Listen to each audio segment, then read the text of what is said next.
Hello everyone, welcome back to my channel, or if you're new here, welcome. My name is Mashaya, and in this video I will be sharing with you guys my Daniel's fast experience, my 21-day Daniel's fast. I want to share what God revealed to me, what he showed me, what I took from the fast. It couldn't have come at a better time in my life, honestly. Just to give you guys a little backstory on me, I did grow up in the church. I had a church home for approximately 10 years. As I got older, grew up in that church, things were revealed to me. I seen things that I didn't find appropriate from leadership. And to be very specific, I'm not talking about my bishop. I'm not talking about my first lady. Other leaders of the church saw things that weren't right, and I said, I cannot be under this leadership. So I left, and I did not take it upon myself to find a different church home, because I just don't believe in church hopping. I just feel like I shouldn't have to. In order to know God, to seek his word, I shouldn't have to go from church to church to church. So I just completely removed myself. But I never lost my relationship with God. I never just stopped talking to God, stopped coming to him, and just I didn't stop seeking him, but I just stopped going to the house of God. As of recently, God put someone in my life that I love so much. I'm so grateful for her. She brought me back to the house of God. I'm under different leadership. I don't say that to be rude or shady or disrespectful. I am 1,200 miles away from my original very first church home. So just to, like I said, say that because I don't want it to come off rude or disrespectful, but I'm 1,200 miles away from home. God put somebody in my life that brought me back to the house of God, and this time around I feel like a beginner Christian again. I feel like I am learning him all over again. I am seeking him purposefully and intentionally this time, at free will. And it's a beautiful thing. It feels totally different than growing up being forced by your mom and or dad. And I don't say that to disparage my parents, because that's nothing to be ashamed of or to be mad at. You know, your parents putting that, instilling that in you.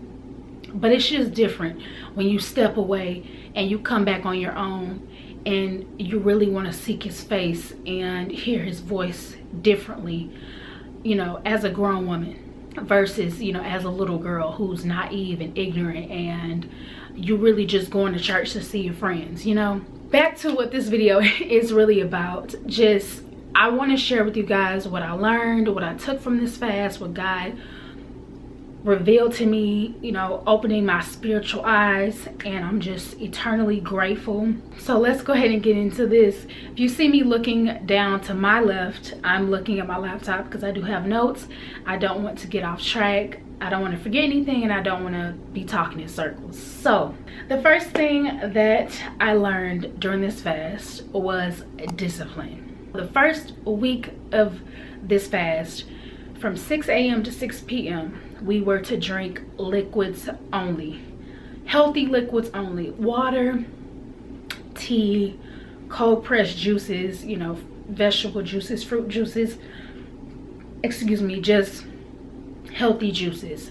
After 6 p.m., we could only have one meal, only one meal after 6. And then the next 2 weeks we went by the Daniel's fast, which is fruits, vegetables, whole grains, legumes, nuts, nut butters, limited oil when cooking, of course. And I can say the first week was the hardest, for sure. The first week, that first week of only liquids during the day, I have never done that before, and it was hard. It was so hard. I'm not gonna lie to y'all. I'm not gonna make it seem like, oh, it was easy, like no problem. No, it was hard to wait a whole, you know, 12 hours like that. I was just like, oh my gosh, this is really, this ain't for the weak. This is really for the disciplined, those that really want to seek God and really want to grow closer to him. The whole point is to rely on him for strength in your time of weakness. And I was surely weak for that first week. I'm not even trying to be funny, but I'm being so serious. I was weak, and it taught me that I feed my body when I'm ready to feed my body. I tell my body when to eat. I tell my body when I'm hungry. And that is super important, because we can eat emotionally, we can stress eat, and it's not good for us. It's not healthy. The next thing that kind of goes into the discipline is gratitude and gratefulness. And again, not being funny, I'm being so serious. When I tell you that first day, I say, okay, God, now I see I see, like, I'm grateful to have this meal. I'm grateful to finally be able to nourish my body, my soul, my spirit, everything, because I just truly underestimated it. Like, I really underestimated being able, the privilege that it is to nourish my body. It's a privilege to be able to eat a meal, a single meal, let alone 3 meals a day like we're told to do, or 4, snack in between, 6, 8, whatever, however many meals you eat. Being able to only eat 1 solid meal in 24 hours, it truly makes you grateful. It humbles you. It makes you, okay, like, I see.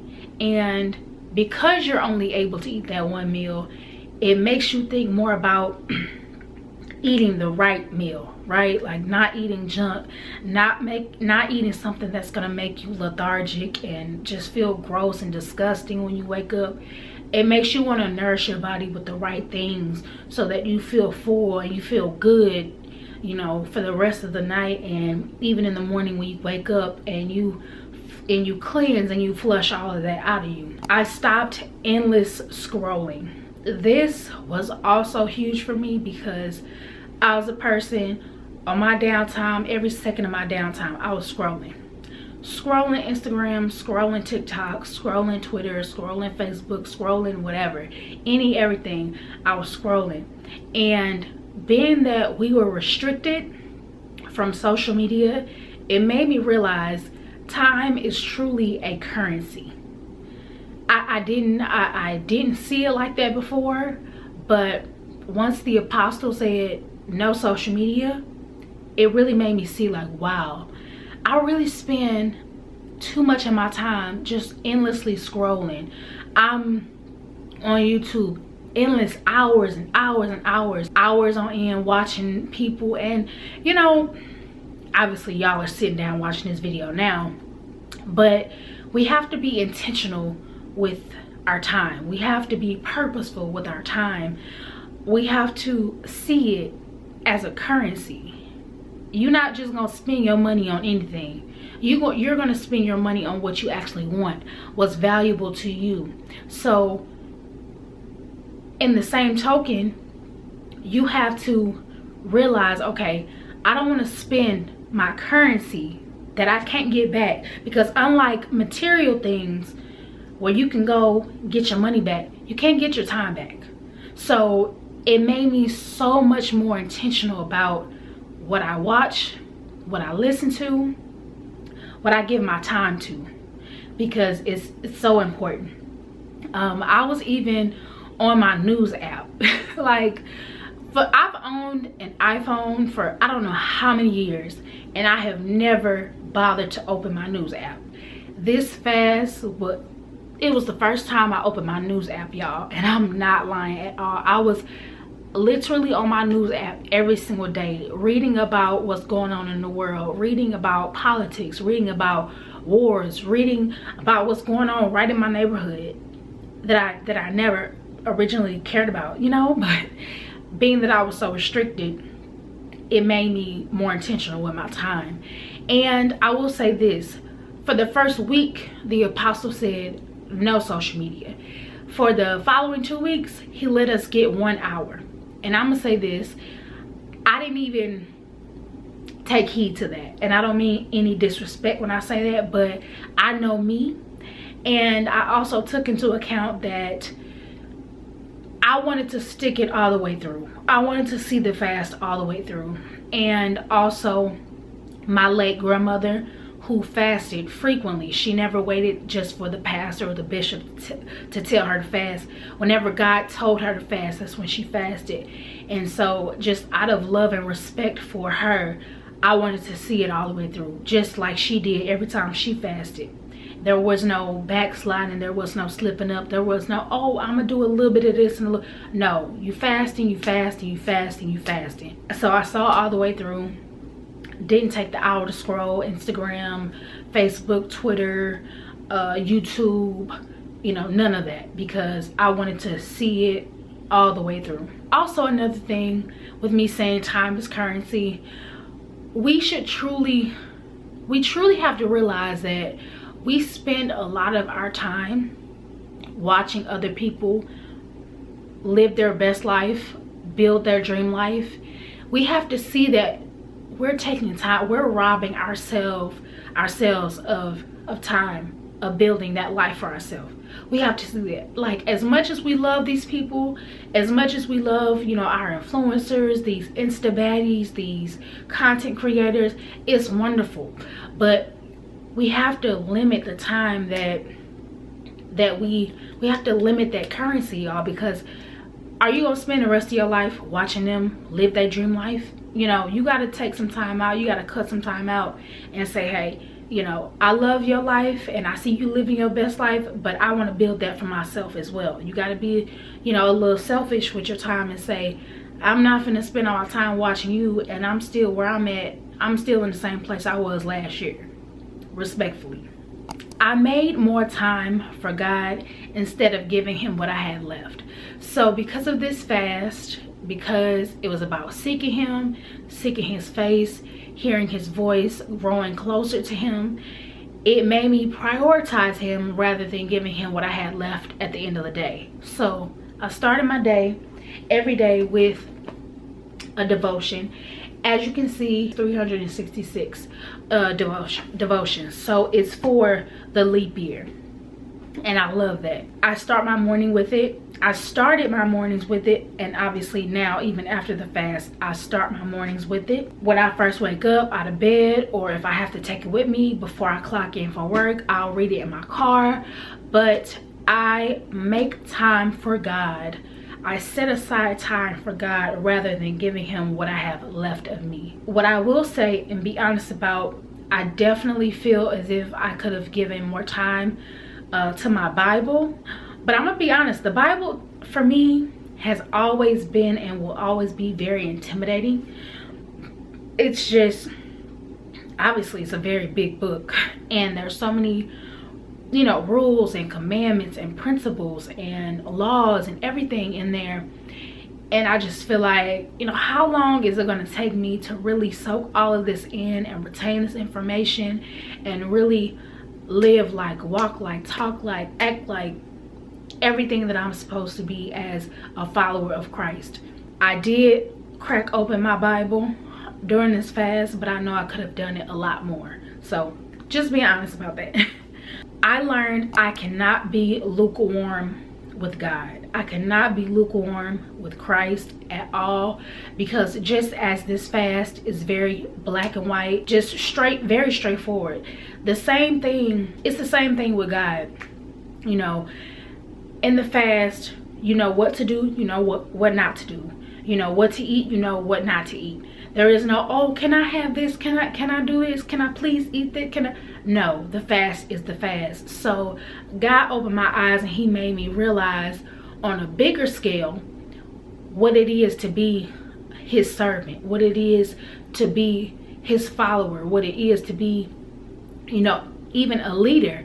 It made me realize there is no backsliding, there is no slipping up, there is no, okay, well, can I just go over here and do this with my friends, or can I have this, or can I indulge in this, can I have this, can I sleep with this person, can I do this? There is none of that, you know. And it sounds harsh, it sounds, you know, it might sound crazy to some, it might sound very harsh, but that's just the reality. Like, when you on this fast, you're fasting. It's very cold cut, it's straightforward, ain't no leeway to do this and do that. You either on the fast or you're not, and you can agree or disagree, but I feel, like I said, on a broader scale, it's the same thing as being a follower of God, being, you know, a leader, being a disciple, being a servant, being all of that, being a representation of Jesus Christ, a God, a Christian, a believer. Is very cut and dry. It's very straightforward, you know, what to do, what not to do, how to represent him in the best way. And every single day you have to do what you have to do in order to be the best version of yourself and be the best representation of him. So yeah, can't be lukewarm with God at all. And the last thing, God revealed to me where I messed up. God revealed to me where I made a big mistake. And obviously this isn't the only mistake I've ever made in my life. I've made a lot of mistakes. But during this fast, the last few days of the fast, I sat down on my couch and I asked God, I said, God, where did all of this turn? Where did all of this go wrong? Where did I fail? You know, please talk to me. Let me know what I did. Like, let me know, pinpoint that one decision in life. Just pinpoint that one decision that wasn't the right decision. I shut up so that he could speak to me, so that I could hear his voice. And he told me very clear, you know, it was the moment that I chose to fornicate. And I sat down. You know how you stare off into space, like you're not staring, it looks as though you're staring right at something, but it's like you just staring off into space, right? So that's how I was looking in my living room. And like I said, I heard him clear as day, pointing out that specific moment in my life.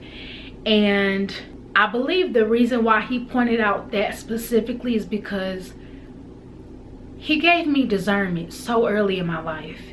He gave me, and that's a gift. Discernment is definitely a gift. I don't think everyone has discernment, or they might have it, but only a select few people actually use it in their life. And I was advanced for my age. He revealed to me, he showed me, and I studied the word abstinence when I was a very, very little girl. And some of y'all might be like, why was you thinking that? It's such a young age, right? But it's because I had someone in my life that I idolized, that I deemed to be perfect, and I wanted to be like them. I wanted to follow in their footsteps so that I could, you know, reap all the blessings and they can just overflow in my life. And I believe it's because God heard that. Well, not God, I'm sorry. The devil heard that, because one thing that I learned recently is that when you pray, when you speak out loud, not only does God hear you, but the devil does too. And I believe because I was so intentional about saving myself before marriage, I got older and I made an excuse for myself to, you know, backslide and just forget all my morals and values.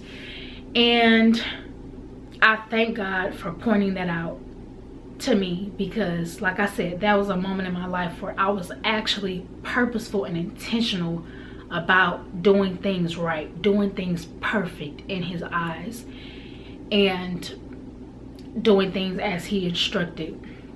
And so after the fast, immediately after the fast, I went and I purchased this ring.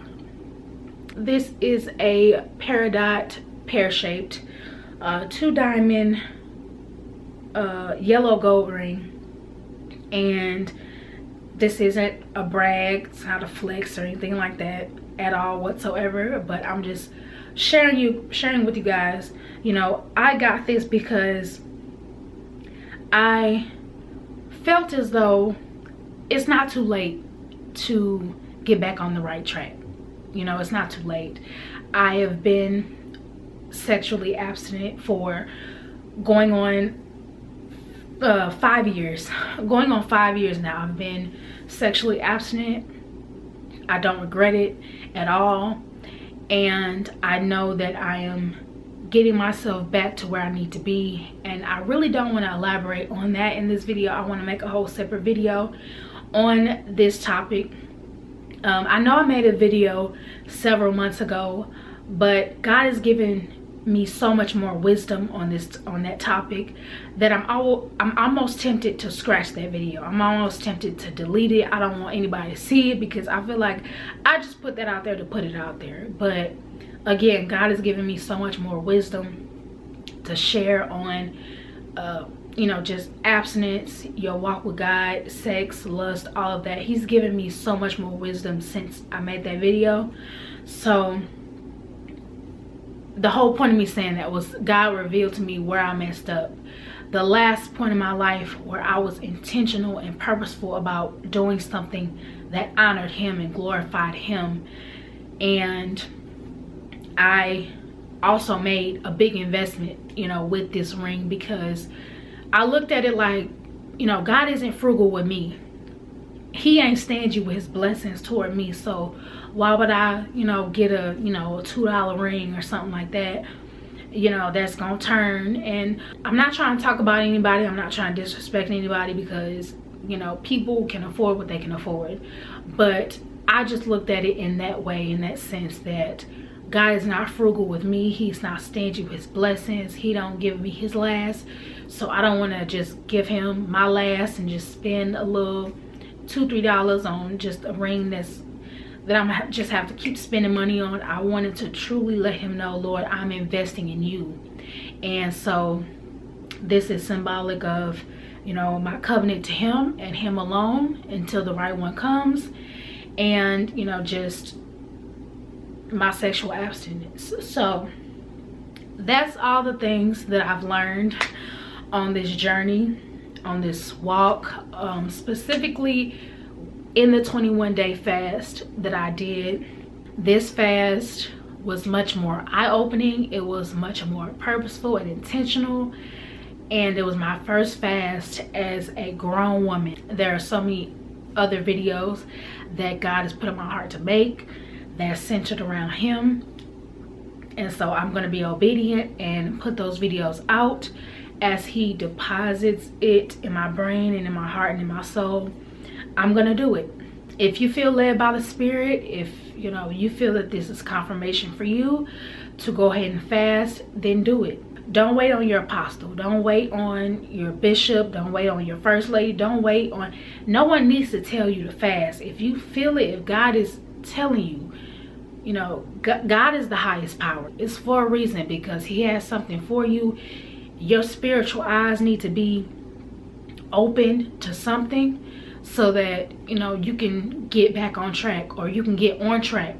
You know what I'm saying? If you weren't on track before, you can get on track. And if you were and you know, backslid a little bit, you can get back on track. That's all I have to say for this video. I hope you all learned an awful lot. I surely did. Let me know in the comments your experience, what God revealed to you during your fast. I would love to read that in the comment section. If you feel that this is confirmation for you, also let me know. I would love to see that as well. And yeah, please like, comment, subscribe. If there are any topics that you would love for me to touch on specifically, also let me know that, and I will do my best to touch on it if I feel that I'm wise enough. If I come from a place of experience and I can speak on it, then I will definitely do so. I love you guys. I miss y'all.